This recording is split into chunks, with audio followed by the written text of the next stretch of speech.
Tomonews for Wednesday, January 25th. Police track down wanted ex-con after ALS Ice Bucket Challenge video goes viral. Thug Life 101. If you have warrants, please don't participate in viral internet memes because you're liable to get caught by police.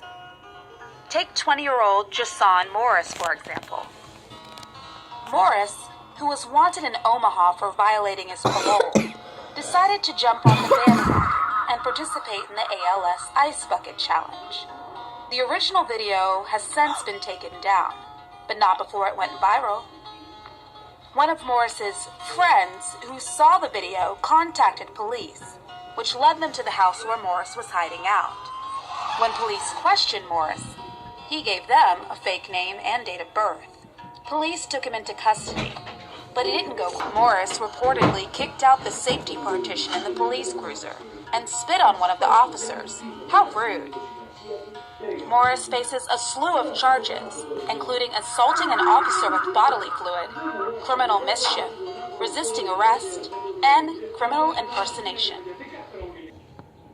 Unknown illness causes hallucinations in Oregon. An unknown illness appears to have spread from one woman to 4 other people in Oregon, including 2 deputies, causing them all to have hallucinations. The incident began at around 3 a.m. on Wednesday, when a 57-year-old caregiver reported someone vandalizing her car outside the home where she works in North Bend. A deputy responded to her report but found nothing. The caregiver called the police again several hours later. The deputies then suspected the woman might be having hallucinations caused by medical issues. She was taken to the hospital for examination, but medical personnel were unable to find anything unusual, so she was released. Shortly after she was released, the 2 deputies who handled the caregiver began having hallucinations and had to be hospitalized. The 78-year-old woman who was being cared for by the woman and a hospital employee also began exhibiting signs of hallucinations and had to be hospitalized. The Coos Bay Hazmat team has not yet found the source of the contamination, but they said the illness appears to be passing through human contact. Texas woman arrested for bizarre revenge kidnapping. Mercedes Salazar and 3 accomplices are in custody after a gory kidnapping in San Antonio last month. The body of Mercedes Salazar's brother Angel was discovered in an abandoned San Antonio apartment building in August, and Salazar came to believe that her brother's ex-girlfriend was somehow involved in the as-yet unsolved homicide. Rounding up a posse of friends that included these 3 numbskulls, Salazar reportedly kidnapped the unidentified ex-girlfriend and held her for 3 days in this home on San Antonio's west side. The unnamed victim was tied to a chair, and the kidnappers reportedly cut off part of her hair and injected her with heroin. The torture continued, with the kidnappers drawing blood from the woman's palms and reportedly performing some kind of blood ritual.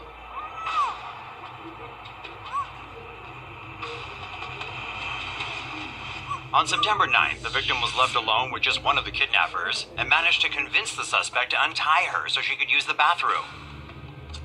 After the kidnapper dozed off, however, the victim managed to call for help, and police forced their way inside to free her.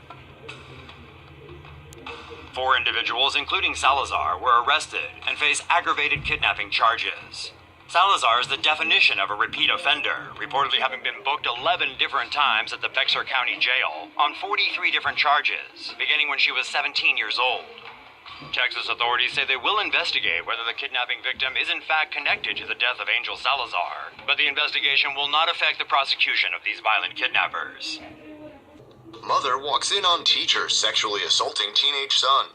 44-year-old Christine Taylor, a teacher at Jefferson Junior High School in Naperville, Illinois, wanted to get a head start to the new year by allegedly sexually assaulting a 16-year-old boy at her house on New Year's Day while his mother waited downstairs.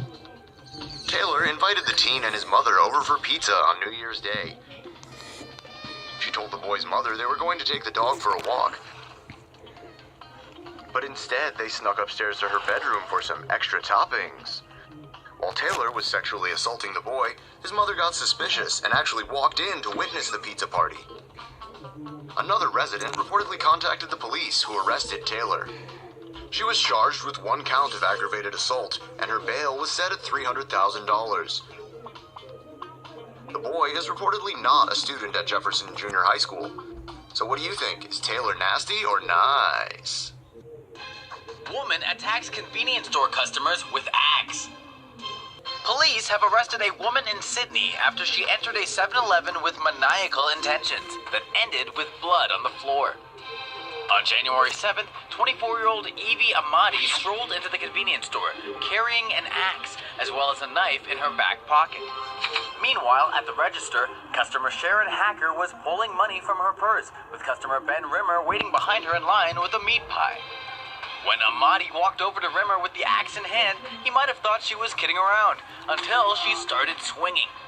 Laying Rimmer out, blood gushing everywhere, Amati turned her attention to Sharon Hacker and clubbed her in the back of the head. For victims on the ground, the axe-wielding nutjob then casually walked out of the store. It wasn't long before police caught up to her. Luckily, both customers survived the attack, though Ben Rimmer's face had been opened up pretty badly. He remains in hospital with serious head injuries. 43-year-old Sharon Hacker suffered a fractured skull, but she believes her thick dreadlocks may have prevented further injury. Evie Amati has been charged with wounding a person with intent to cause grievous bodily harm. Looking for